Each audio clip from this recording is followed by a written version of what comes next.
Hello everyone, and welcome back to Retro Legends. 1987 didn't seem revolutionary at first glance. It didn't introduce a single dominant technology. It didn't mark an obvious breaking point. Yet it was one of the most important years in video game history. Because it was the year many different directions began to converge. Arcades kept evolving. Home consoles started consolidating. Computers became increasingly relevant platforms. There was no sudden change. There was an alignment. And from that alignment, the future emerged. Don't forget to like, subscribe, and hit the bell for more retro journeys. Let's begin.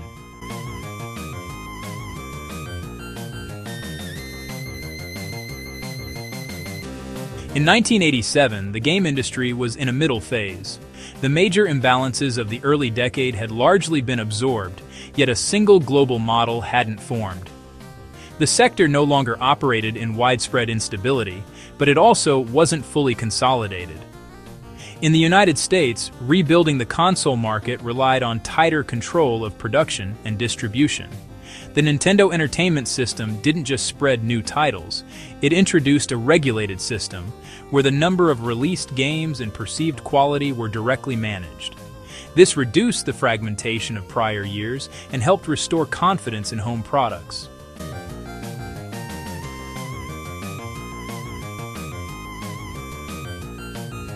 In Japan, the Famicom had already reached a stable position. Production followed a more coordinated structure, with defined relationships between developers, publishers, and distributors. This enabled steady release schedules and greater market predictability. A large installed base also encouraged controlled experimentation without compromising overall stability.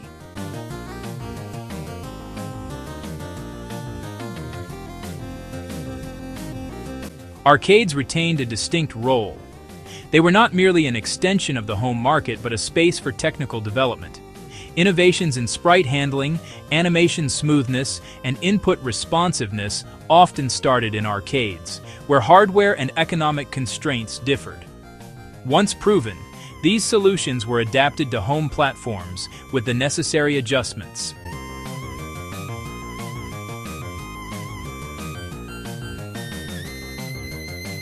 In Europe, the context was less centralized.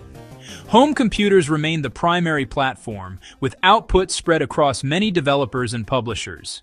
This produced greater variety but less uniform quality. Hardware limitations and the lack of shared standards directly influenced design, which adapted to technical and production conditions different from the Japanese and American markets. Systems like the Commodore 64, ZX Spectrum, and Amstrad CPC continued to receive many titles, fostering a production that was more fragmented yet more experimental.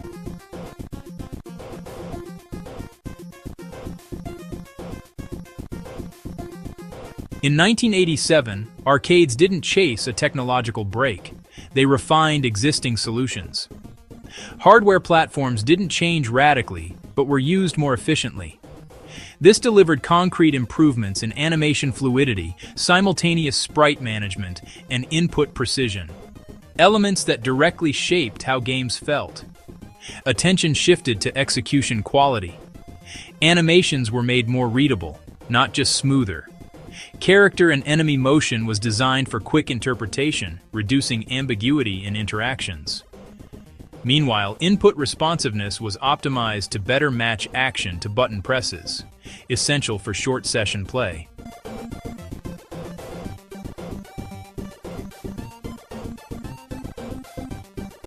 In this landscape, Double Dragon became a reference point. It didn't introduce complex mechanics, it coherently organized elements the genre already had. Co-op structure was defined more precisely than in earlier titles, letting two players share the same space without excessive interference. This choice directly influenced level design. Spaces supported simultaneous action, and enemy distribution accounted for multiple players. The system didn't just add a second participant, it reorganized interaction around cooperation. Combat was built to be immediately understandable. Strikes, grabs, and weapon use were integrated without overlap or ambiguity. Variety came not from the number of moves, but from how they were applied within the space.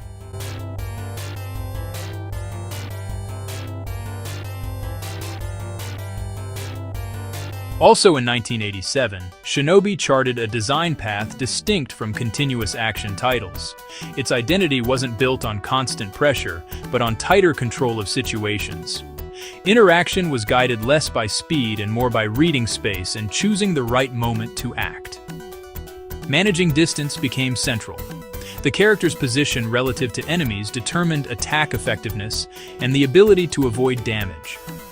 The system discouraged direct rushdown in favor of constant evaluation of paths and timing, yielding a more measured rhythm where every action carried weight.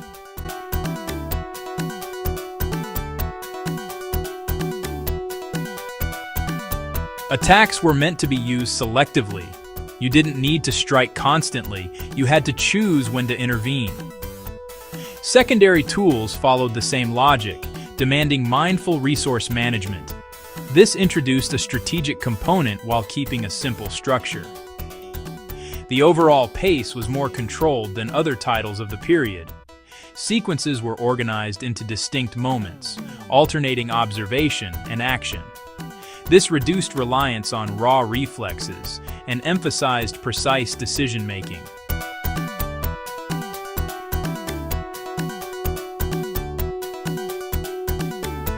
Another key 1987 title was R-Type, which brought a more structured approach to shoot-'em-ups.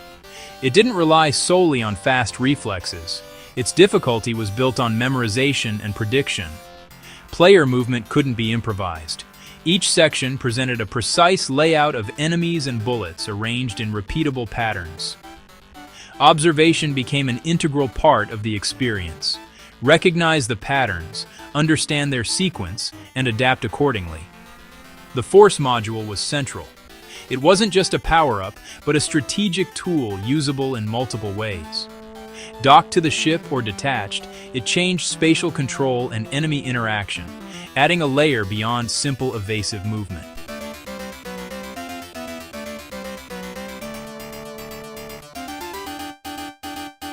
The game's rhythm wasn't uniform. Sections were built with deliberate variation, alternating intense pressure with more controlled phases. This prevented monotony and demanded constant adaptation. Each area presented specific conditions that could not be solved with a single strategy. Difficulty didn't come from sheer on-screen quantity, but from arrangement. Obstacles constrained available space and forced precise movement.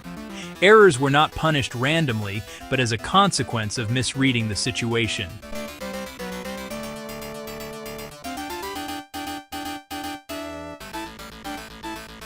On the home front, the Nintendo Entertainment System kept expanding, consolidating a growing installed base, especially in North America.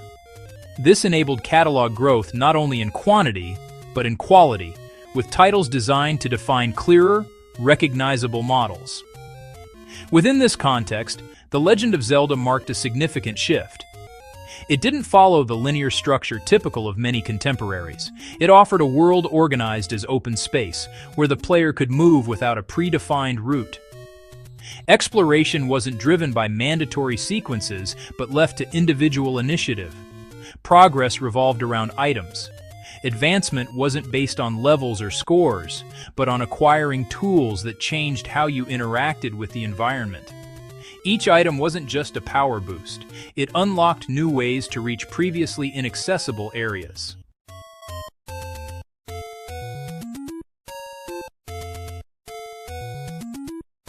The absence of explicit instructions further changed the approach. The game didn't provide detailed directions on how to proceed. Players had to interpret the environment, experiment, and build their own path. This demanded a different level of engagement based on observation and deduction. This structure reshaped how home experiences were designed. The game was no longer organized purely as a sequence of challenges to overcome, but as a space to explore and understand. This approach influenced later titles, helping define a model where progression wasn't imposed, but built through the player's interaction with the system.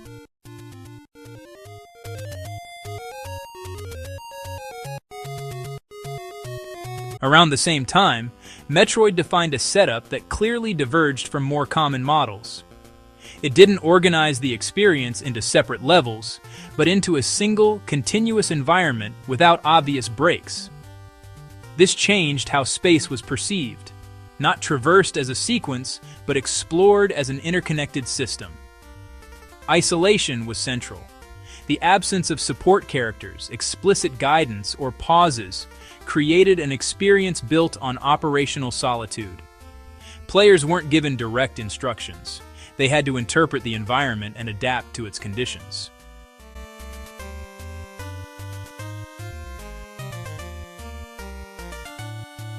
Progress wasn't defined by linear advancement, but by a gradual accumulation of capabilities. New abilities didn't just improve performance, they changed how space could be traversed. Areas initially inaccessible became reachable only after obtaining specific tools. This created a retroactive structure. Players returned to already explored zones not to repeat actions, but to approach them with new possibilities. The world didn't change. How you interacted with it did. The continuity of space required greater attention to memory and orientation. With no level partitions, players built a mental map, recognizing routes, links, and landmarks.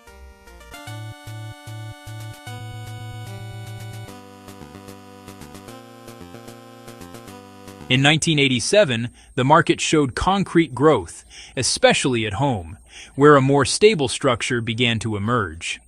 The expansion of the Nintendo Entertainment System was the main driver. The installed base surpassed 10 million units worldwide, creating favorable conditions for software distribution. In the United States, penetration was particularly strong. Distribution was supported by a controlled commercial strategy that limited market saturation and maintained a consistent perception of quality. In Japan, the Famicom consolidated a dominant position with broad presence and regular title output. This large installed base directly affected software. First-party titles gained immediate visibility, while third-party releases found an already defined audience. The hardware-software relationship became more predictable, allowing more precise planning of releases.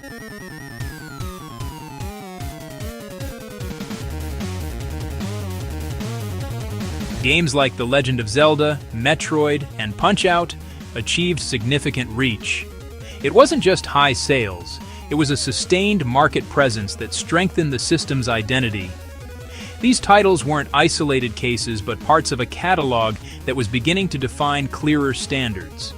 In arcades, distribution remained wide across the globe. Arcades continued as the most direct access point to gaming, with stable presence in Japan, the United States, and Europe. Cabinets were produced and distributed in large numbers, maintaining a usage cycle based on continuous player rotation. Double Dragon emerged as one of the defining titles. Its spread wasn't limited to a single region. It extended evenly across major markets.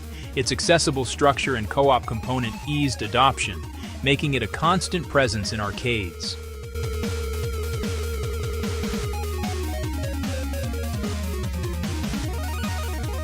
In 1987, the video game market wasn't a uniform system but a set of distinct regional contexts, each with its own operational dynamics.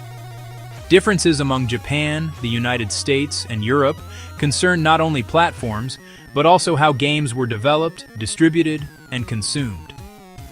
In Japan, the market was more structured. Arcades maintained a strong, constant presence, serving as a reference point for both audiences and developers. At the same time, the Famicom held a dominant position at home, creating continuity between arcade production and home conversions.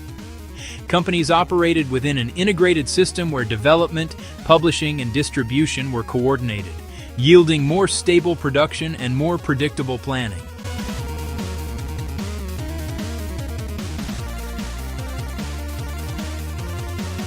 In the United States, the situation was different. After the early 80s crash, the market entered a phase of controlled rebuilding. The NES led this recovery within a more regulated system. Nintendo imposed a licensing model, limiting the number of releases and maintaining direct quality control. This reduced saturation risk and restored trust in home products. Growth was more gradual, but more stable.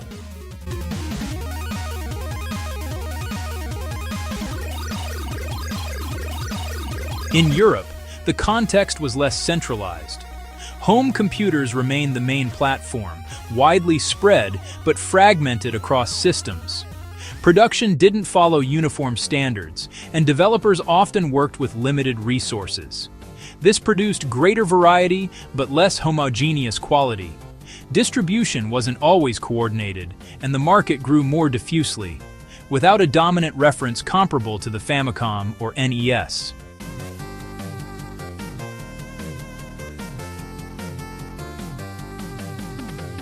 In 1987, Castlevania clearly defined an action platform model built around control and system predictability.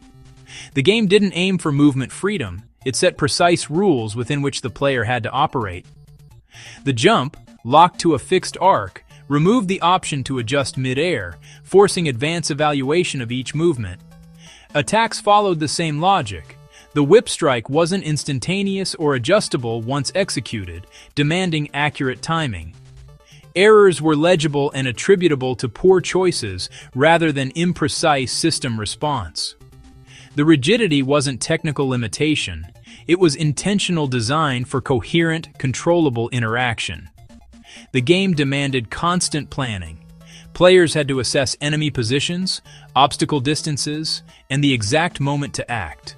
Space management wasn't dynamic, but structured. Enemy patterns were designed to be recognized and memorized, reducing improvisation and increasing the value of accumulated experience.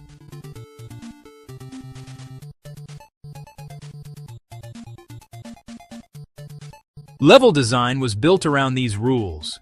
Each section required a specific sequence of actions, with an arrangement that left little room for major variation. Progression was linear, but not simple, because it relied on precise control of variables. Secondary weapons introduced resource management that directly influenced behavior. Hearts weren't defensive items, but a reserve used to activate specific tools. This forced a conscious choice: spend resources immediately or save them for later situations.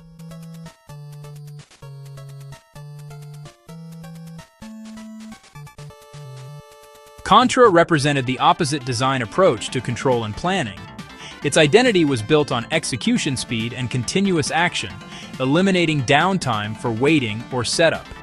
Interaction was immediate, with input-response tuned to minimize the delay between button and action.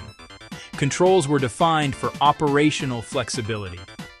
Players could shoot in multiple directions, move quickly, and reposition without rigid constraints. This enabled constant adaptation to situations without predefined action sequences. Variety came not from complex inputs, but from real-time combinations of available options.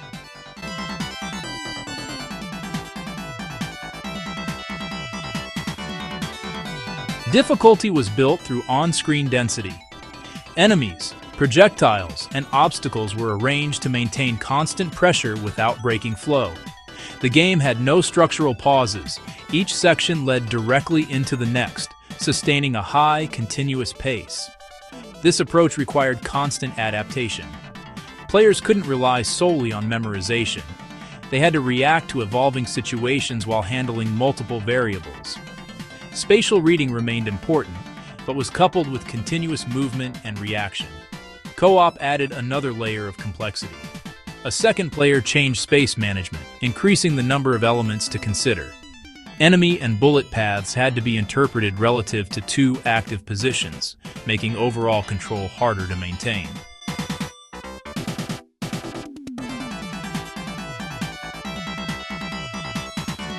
"1987 didn't mark an obvious break, but it introduced a subtler change in how games were designed. There wasn't a single dominant innovation or a brand new genre. What changed was the approach. Titles began to be built around a clear, central idea. Design stopped piling on mechanics and instead organized them toward a specific goal. Every element, from controls to level structure, was defined to support that direction. This evolution made games more coherent. Internal rules grew clearer, and the link between action and outcome became more predictable. Players could understand how the system worked without guessing hidden variables. Overall readability improved, making experiences more accessible without reducing complexity.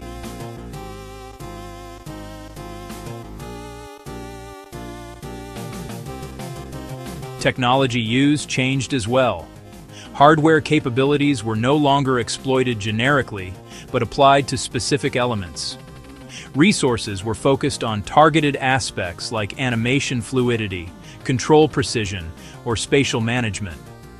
This produced more stable results even without radical innovations. 1987 was not a year of sudden transformation, but of alignment.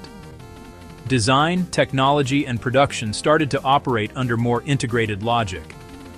Differences among approaches didn't disappear. They became more defined.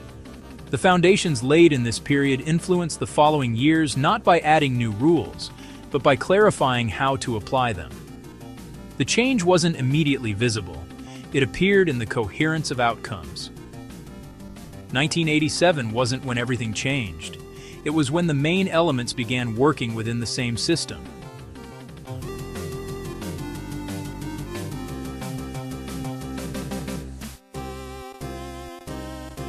And that wraps up our trip to the past. How many of these facts did you already know? Tell us in the comments. Don't forget to like, subscribe, and ring the bell for more journeys into retro gaming. Thanks for watching Retro Legends, and see you next time.